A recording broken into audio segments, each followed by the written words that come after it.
Hello student, I am Kanchan and you are watching KS classes. और आप सभी का मेरे इस चैनल पे स्वागत है। और साथ ही साथ मैंने BA second year, first year, third year की वीडियोस प्रोवाइड करा दी हैं, अपलोड कर दी हैं। आप उन्हें प्लेलिस्ट में जाकर चेक कर सकते हैं। साथ ही आज हम बीए सेकेंड ईयर सर्वोच्च न्यायालय और न्यायिक सक्रियता के बारे में पढ़ेंगे। साथ ही मैंने आपको ऑलरेडी न्यायिक सक्रियता के बारे में भी बता दिया है। अगर आप लोगों ने वह वीडियो नहीं देखी तो आप उसे प्लेलिस्ट में चेक कर सकते हैं।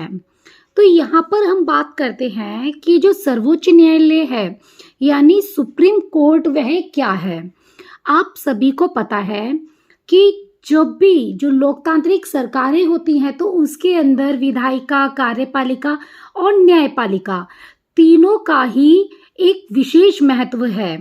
कार्यपालिका के अपने अलग काम है, विधायिका के अपने अलग है, साथ ही न्यायपालिका के अलग काम है। तो अगर आपसे बात की जाए न्यायपालिका की तो इसे संविधान तथा मौलिक अधिकारों और स्वतंत्रताओं का रक्षक तथा लोकतंत्र का प्रहरी माना गया है। कि अगर किसी देश में आपको अच्छे से लोकतंत्र लाना है तो वहां पर एक स्वतंत्र न्यायपालिका का होना जरूरी है। तो ये किस लिए होना जरूरी है? कई बार क्या होता है कि गवर्नमेंट जब पावर में आ जाती है, सत्ता पर आ जाती है, तो वह अपनी मनमानी करने लगती है और संविधान के अकॉर्डिंग कार्य नहीं करती। तो इन सभी चीजों से बचने के लिए हमने जो भारतवर्ष की बात की जाए तो एक स्वतंत्र न्यायपालिका की स्थापना की है, जिससे कि जो न्यायपालिका है वो विधायिका और कार्यपालिका से निष्पक्ष होकर अपना फैसला सुना सके और देश में लोकतंत्र कायम रह सके।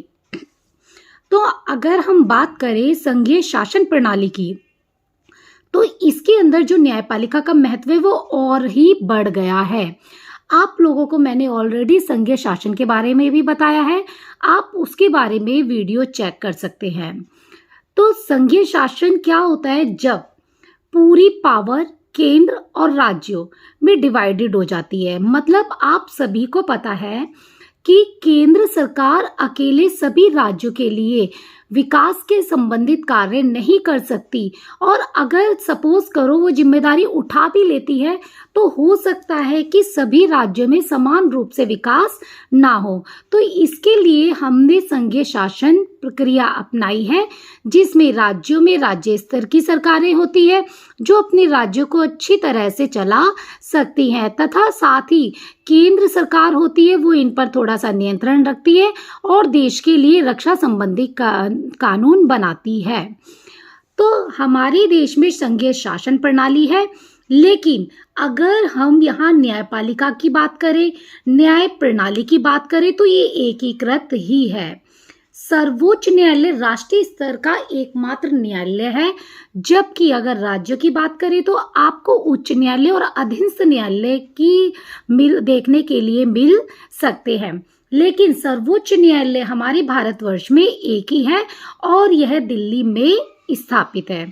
तो कभी भी मैंने आप लोगों को बताया है कि अगर आप कोई क्वेश्चन अटेम्प्ट करते हो तो उसके अंदर पहले थोड़ी सी प्रस्तावना दिया करो और उसके बाद में उस टॉपिक को पॉइंट्स में कवर करो, और साथ ही लास्ट में निष्कर्ष देना जरूरी होता है, जिससे कि पता चल जाता है कि जो आपने आंसर लिखा है उसका पूरा सार क्या है। टीचर का इंटेंशन उस पे जाता है और आपके जो नंबर मिलने के चांसेस हैं वो ज़्यादा हो जाते हैं, यानी आपको एक्स्ट्रा मार्क्स अच्छे मिल सकते हैं। तो अब हम जब पहले क्वेश्चन की तरफ चलते हैं, जो आपसे इस तरीके से पूछा जा सकता है कि भारत के सर्वोच्च न्यायालय की रचना, शक्तियों और स्थिति का वर्णन कीजिए, या भारत में सर्वोच्च न्यायालय की भूमिका, शक्तियां और कार्यों की विवेचना कीजिए, या संविधान के अभिभावक और नागरिकों के मूल अधिकारों के संरक्षण के रूप में भारतीय सर्वोच्च न्यायालय की भूमिका का विवेचन कीजिए। अब एक चीज बता दूं कि जब हमारे जो मौलिक अधिकार है उनका हनन कोई करता है तो हम सर्वोच्च न्यायालय और साथ ही उच्च न्यायालय में भी जा सकते हैं। ये कई बार DSSB, SSC इन सारे एग्जाम्स में इस तरह के क्वेश्चंस पूछे जाते हैं। वैसे आप सभी की कोई भी, आपको अगर गवर्नमेंट का कोई भी एग्जाम क्रैक करना है तो उसके लिए आपको ये सारी चीज़ें पता होनी चाहिए, यानी जो पॉलिटिकल है वो काफ़ी रिलेट करती है। तो यहाँ पर हम बात करते हैं सर्वोच्च न्यायालय की रचना तथा शक्तियाँ, कि सर्वोच्च न्यायालय किस तरह से बनता है, उसकी रचना किस तरह से होती है।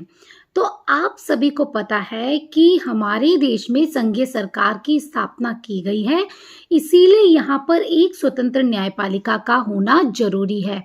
कई बार क्या होता है कि केंद्र और राज्यों के बीच झगड़े हो जाते हैं, हो सकता है कि नदी जल विवाद पे हो या किसी भी रीजन से झगड़े हो जाते हैं, तो इनको निपटाने का काम कौन करता है, न्यायपालिका करती है। तो संविधान की सुरक्षा और व्यवस्था के लिए भी न्यायपालिका की जरूरत होती है, इसीलिए जो एकहरी और एकीकृत न्यायपालिका है जिसके अंदर सर्वोच्च स्तर पर आता है आपका सर्वोच्च न्यायालय यानी सुप्रीम कोर्ट। अब हम ये देखेंगे कि इसकी रचना कैसी हुई है और जो अपॉइंटमेंट है यानी सर्वोच्च न्यायालय के न्यायाधीश है, इनकी अपॉइंटमेंट कैसे होती है, इनका टाइम पीरियड कब होता है, इन्हें कब तक हटाया जा सकता है। तो आप यहाँ पे देखेंगे सर्वोच्च न्यायालय की रचना के बारे में। तो भारतीय संविधान के अनुच्छेद 124 के अंतर्गत सर्वोच्च न्यायालय की स्थापना की गई है।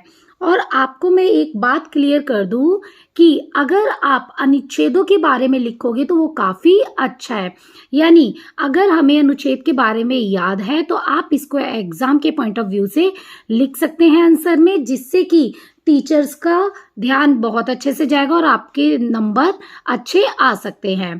तो यहाँ पर क्या होता है कि एक मुख्य न्यायाधीश है, साथ ही अन्य न्यायाधीश भी होते हैं।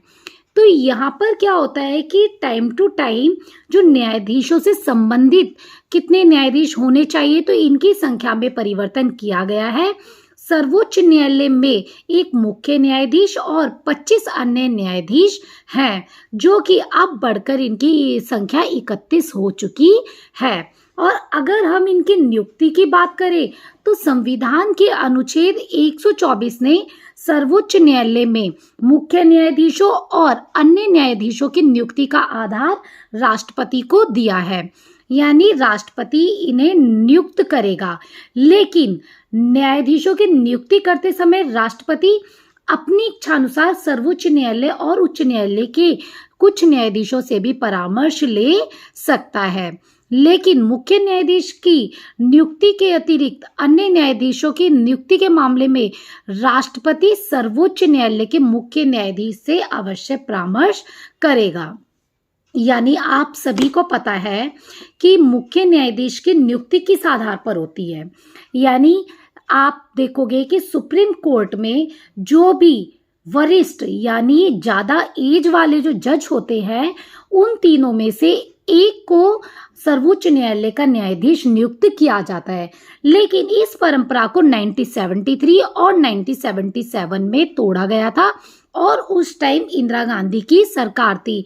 यहाँ पर क्या हुआ था कि इससे पहले भी बड़े वरिष्ठ नागरिक न्यायाधीश थे, लेकिन उनकी अनदेखी करते हुए इंदिरा गांधी ने उससे छोटे न्यायाधीश की नियुक्ति कर दी थी। तो यहाँ पर सर्वश्री सीलट हेगड़े और ग्रोवर तथा दूसरे अवसर पर HR खन्ना न्यायाधीशों ने अपने त्यागपत्र दे दिए थे, क्योंकि उन्हें लगा कि ये संविधान के अकॉर्डिंग तो हो नहीं रहा, फिर हमारा न्यायाधीश पर बने रहना कोई फायदा नहीं है। और अगर हम इनकी योग्यताओं की बात करें कि अगर आपको सर्वोच्च न्यायालय का न्यायाधीश बनना है तो उसके लिए क्या क्या योग्यताएं होनी चाहिए। सबसे पहला तो यही है कि वह भारत का नागरिक हो, साथ ही साथ वह देश के किसी एक या दो या इससे अधिक उच्च न्यायालयों में 5 वर्ष तक न्यायाधीश रहा हो। साथ ही यह हो सकता है कि वह उच्च न्यायालय में कम से कम 10 वर्षों तक एडवोकेट यानी वकील रह चुका हो। तो इस आधार पर उसको सर्वोच्च न्यायालय का न्यायाधीश बनाया जा सकता है। और अगर हम इनके टाइम पीरियड की बात करें, इनकी अवधि की बात करें, तो उच्चतम न्यायालय के न्यायाधीश 65 वर्ष की आयु तक अपने पद पर बने रहते हैं और 65 वर्ष की आयु के बाद वो अपने पद से अवकाश ले लेते हैं। संसद न्यायाधीशों की अवकाश प्राप्ति की इस अवधि को बढ़ा भी सकती है और रिटायर होने के बाद उन्हें पेंशन दी जाती है। ऐसा नहीं कि वह पहले त्यागपत्र नहीं दे सकते। अगर किसी जज का मन नहीं है अब काम करने का तो वह अपना कार्यकाल पूरा होने से पहले भी रिटायरमेंट ले सकते हैं, त्यागपत्र दे सकते हैं। तो राष्ट्रपति उन्हें अपनी स्वेच्छा से नहीं हटा सकता। अब न्यायाधीशों को किस तरह से हटाया जाता है? अगर अयोग्यता और दुराचार तो उन्हें इस आधार पर हटा सकते हैं। सुप्रीम कोर्ट के न्यायाधीशों को तभी हटाया जा सकता है जब संसद एक प्रस्ताव कर दे। मतलब जो संसद के दोनों सदन होते हैं, लोकसभा और विधानसभा, लोकसभा और राज्यसभा, ये बहुमत के साथ और उपस्थित और मतदान देने वाले सदस्यों के 2/3 बहुमत से पास कर दे तो उस अधिवेशन के तहत न्यायाधीश को हटाया जा सकता है। ठीक है, और राष्ट्रपति अगर उस पर साइन कर देता है तो उसके बाद इसे हटाया जा सकता है। तो न्यायाधीशों को हटाने का इतना कठिन तरीका इसलिए अपनाया गया कि जिससे कि न्यायाधीश निडरता से अपना कार्य कर सके और वो विधायिका या कार्यपालिका पर डिपेंड ना रहे।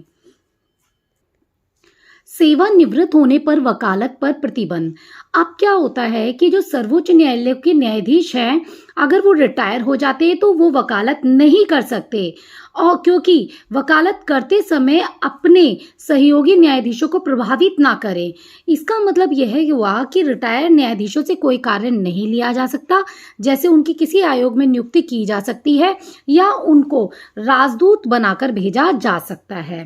तो सर्वोच्च न्यायालय के निर्णय, तो सभी न्यायालय देश की राजधानी दिल्ली में स्थित है, लेकिन मुख्य न्यायाधीश राष्ट्रपति की पूर्व स्वीकृति लेकर देश के किसी अन्य स्थान पर भी उसकी बैठक बुला सकते हैं। ऐसा नहीं कि दिल्ली में ही बुला सकते हैं, वो कहीं पर भी बुला सकते हैं। और अगर हम सर्वोच्च न्यायालय के निर्णय की बात करें तो सभी मुकदमों का निर्णय मुकदमा सुनने वाले न्यायाधीशों के बहुमत से ही किया जाता है। जो न्यायाधीश बहुमत के निर्णय से सहमत नहीं होते वह अपनी असहमति तथा उसके कारण निर्णय के साथ लिखवा सकते हैं। और अगर शपथ की बात करें तो आप सभी को पता है कि सर्वोच्च न्यायालय के प्रत्येक न्यायाधीश को अपना पद संभालने से पहले राष्ट्रपति या उसके द्वारा नियुक्त किसी अन्य अधिकारी के सामने अपनी पद की गोपनीयता की शपथ लेनी पड़ती है। तो ये तो था कि जो सर्वोच्च न्यायालय है उसकी रचना किस प्रकार से की जाती है। अब हम नेक्स्ट टॉपिक में उनकी शक्तियों के बारे में पढ़ेंगे और ये आपके एग्जाम के पॉइंट ऑफ व्यू से काफ़ी इम्पोर्टेंट है। अगर आपने अभी तक लाइक शेयर सब्सक्राइब नहीं करा तो पहले ज़रूर कीजिए, और जिससे कि आपके बाकी फ्रेंड्स को भी हेल्प मिल सके। Thanks for watching KS.